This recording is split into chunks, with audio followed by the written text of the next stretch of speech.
तर सर, तुमच्या लाईफमध्ये तुम्हाला अभिमान वाटेल अशी कोणती गोष्ट घडली आहे का? नमस्कार मित्रांनो, तुमचं पुन्हा एकदा स्वागत आहे आपल्या तडकता फडकता अशा नवीन अशा कॉमेडी व्हिडिओमध्ये. तर सर, तुमच्या लाईफमध्ये तुम्हाला अभिमान वाटेल अशी कोणती गोष्ट घडली आहे का? एकदा मी स्वतःला टीव्ही मध्ये बघितले. ते कधी? टीव्ही बंद असताना. तर सर, ऑनलाईन पेमेंटमुळे तुमचा काय तोटा झाला? रस्त्यावर पैसे सापडायचे बंद झाले.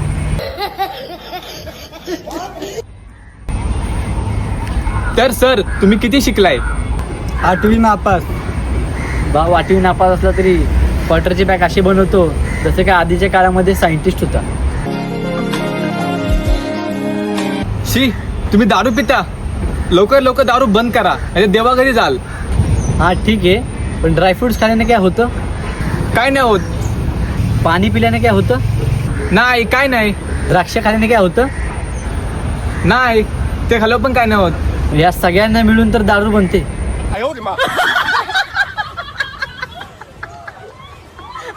मग तुम्ही तंबाखू खाता?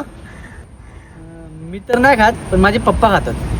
अरे बापरे, मग आजच्या असताना ते तंबाखू बंद करायला हवा, नाही तर ते वर जातील. मग मला एक सांगा, आमच्या आजी दररोज त्या तंबाखूची मिसरी असती तर ती का नाही अजून वर गेली? अच्छा. सर, मी शाळेमध्ये एवढा हुशार होतो की शाळेमध्ये मला डॉक्टर म्हणून चिडवायची. त्याच्यामुळे मी आता एक असे पदार्थ बनवतोय, झाडे, फुले, वनस्पती, फुले, पाणी ह्याच्यापासून एक कोलगेट तयार करतोय. सर, तुम्ही कोलगेट बनवताय की तोंडामध्ये वनस्पती उगवताय? ह्याच्यामुळेच मी पुढे गेलो नाही. तू एवढा पुढे जा परत काय दिसूच नको.